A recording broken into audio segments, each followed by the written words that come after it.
목숨을 걸고 왕을 지킨 신하가 있었습니다. 그 신하 덕분에 왕이 될 수 있었습니다. 왕은 그 신하에게 조선의 모든 권력을 줬습니다. 그런데 그 신하는 왕의 아내를 독살범으로 몰았습니다. 오늘 우리가 할 이야기는 정조와 홍구경의 이야기입니다. 가장 가까웠던 신하가 적이 된 순간, 지금부터 시작합니다. 먼저 정조가 세손이었던 시절로 돌아가야 합니다. 정조는 왕이 되기 전까지 살아남는 것 자체가 전쟁이었습니다. 아버지 사도세자가 뒤주에서 죽었습니다. 영조의 나라에서 사도세자의 아들로 산다는 것은 언제 제거당할지 모르는 삶이었습니다. 정조를 죽이려는 세력들이 있었습니다. 실록에는 정조가 세손 시절 여러 차례 위기에 처했다는 기록이 있습니다. 독살 시도가 있었다는 이야기도 전해집니다. 그 위기의 순간마다 곁에 있었던 사람이 홍구경이었습니다. 홍구경은 1748년에 태어났습니다. 정조보다 4살 많았습니다. 홍구경은 뛰어난 사람이었습니다. 총명했고 결단력이 있었고 무엇보다 정조에 대한 충성심이 남달랐습니다. 정조가 위험에 처할 때마다 홍구경은 몸을 던졌습니다. 야사에 따르면 홍구경은 정조의 음식을 먼저 먹어보며 독이 있는지 확인했다고 합니다. 밤에는 정조의 침소 앞을 지켰습니다. 이것은 단순한 충성이 아니었습니다. 목숨을 건 헌신이었습니다. 정조는 그 헌신을 잊지 않았습니다. 1776년 영조가 세상을 떠났습니다. 정조가 왕이 됐습니다. 즉위하자마자 정조는 선언했습니다. 실록에는 정조의 즉위선언이 기록되어 있습니다. 나는 사도세자의 아들이다. 14년 동안 말하지 못했던 것을 왕이 되던 그 순간 가장 먼저 말했습니다. 그리고 정조는 홍구경에게 모든 것을 줬습니다. 도승지, 왕의 비서실장 격이었습니다. 수기 대장, 왕의 호의를 청구하라는 자리였습니다. 이 두 자리를 동시에 가진 사람은 조선 역사에서 홍구경이 유일했습니다. 왕명을 전달하고 왕을 호의하고 왕 곁에서 모든 것을 처리하는 사람. 조선의 실권이 홍구경의 손에 들어왔습니다. 홍구경은 처음에는 잘했습니다. 정조를 위해 일했습니다. 정조의 뜻을 받들어 반대 세력을 정리했습니다. 정조의 개혁 정치를 뒷받침했습니다. 신하들은 홍구경의 눈치를 봤습니다. 홍구경에게 잘 보이면 왕에게 잘 보이는 것이나 다름없었습니다. 그런데 권력은 사람을 바꿉니다. 홍구경은 점점 달라지기 시작했습니다. 자신에게 반대하는 신하들을 몰아냈습니다. 자신의 사람들로 조정을 채웠습니다. 정조의 뜻보다 자신의 뜻이 앞서기 시작했습니다. 실록에는 이 시기 홍구경에 대한 신하들의 불만이 쌓여갔다는 기록이 있습니다. 하지만 아무도 대놓고 말하지 못했습니다. 홍구경에게 밉보이는 것은 왕에게 밉보이는 것과 같았으니까요. 그리고 홍구경은 결정적인 선택을 했습니다. 자신의 여동생을 정조의 후궁으로 들인 것입니다. 원빈 홍씨였습니다. 이것은 단순한 혼인이 아니었습니다. 홍구경이 왕의 처남이 되는 것이었습니다. 권력을 왕실과 혈연으로 묶으려는 시도였습니다. 정조에게는 아직 후사가 없었습니다. 만약 원빈 홍씨가 아들을 낳는다면 홍구경은 그 아이의 외삼촌이 됩니다. 권력이 대를 이어 이어지는 것입니다. 정조는 이것을 허락했습니다. 가장 가까운 신하에 대한 신뢰였을까요? 아니면 어쩔 수 없는 선택이었을까요? 그런데 원빈 홍씨가 궁에 들어온 지 얼마 되지 않아 갑자기 세상을 떠났습니다.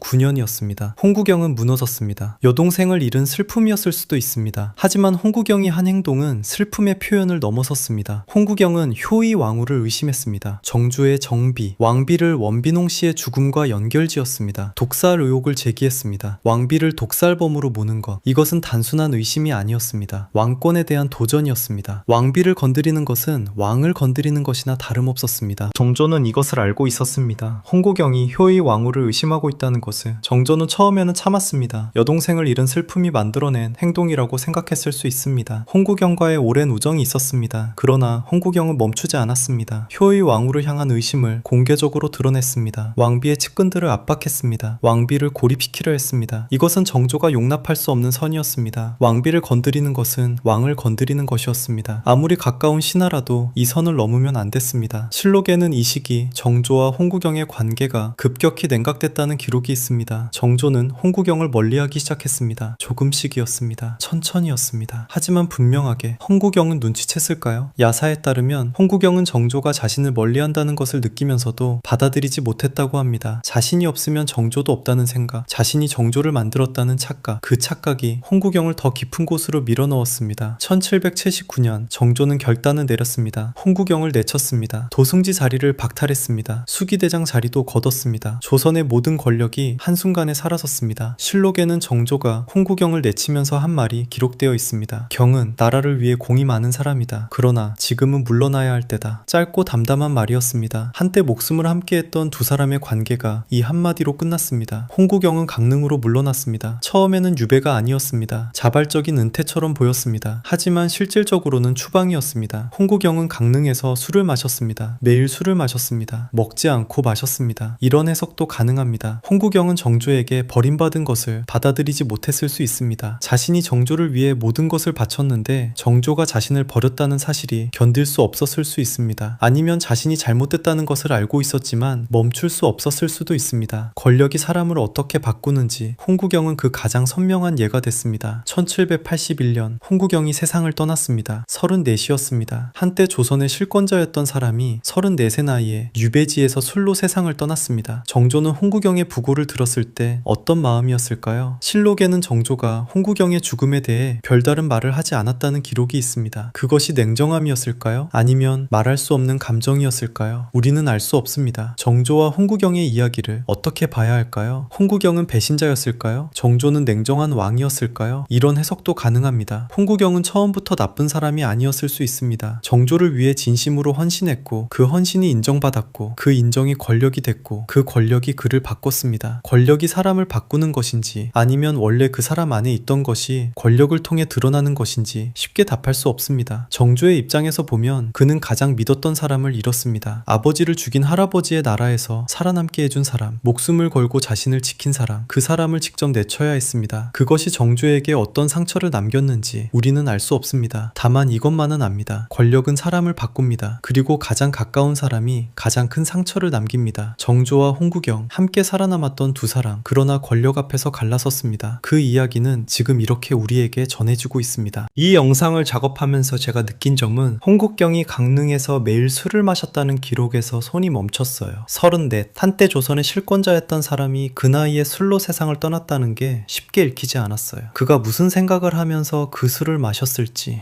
자꾸 생각이 났어요. 나라면 어떻게 했을까? 그 생각이 떠나질 않았어요. 정조의 입장에서도 홍구경의 입장에서도요. 가장 믿었던 사람을 내쳐야 했던 왕, 그 왕에게 버림받았다고 느꼈을 신하, 둘 다 쉽지 않은 자리였어요. 새벽에 정조실록 뒤지다가 정조가 홍구경의 죽음에 대해 아무 말도 하지 않았다는 기록을 봤어요. 그 침묵이 오히려 더 많은 걸 말해주는 것 같아서 울컥했어요. 여러분께 여쭤보고 싶은 게 있어요. 홍구경은 처음부터 나쁜 사람이었을까요? 아니면 권력이 그를 바꾼 걸까요? 댓글로 여러분 생각 꼭 알려주세요. 저도 아직 답을 못 내렸거든요. 사실 이 질문이 단순히 홍구경만의 이야기가 아닌 것 같아요. 권력 앞에서 사람이 변하는 건 조선시대만의 이야기가 아니니까요. 우리 주변에서도 종종 보이는 이야기잖아요. 그래서 더 오래 마음에 남는 것 같아요. 이 이야기가 여러분 마음에도 조금이라도 남으셨다면 좋아요 한 번만 눌러주세요. 새벽에 실록 뒤지는 힘이 돼요, 진짜로. 구독 아직 안 하셨다면 구독도 부탁드려요. 오늘 새롭게 알게 된 정조와 홍구경 이야기 재미있으셨나요? 다음에는 태종과 원경왕후 함께 왕위를 만든 부부, 그 후의 균열 이야기로 찾아올게요. 오늘 저희가 듣고 알게 된 이야기 잊지 마세요. 다음에 또 만나요.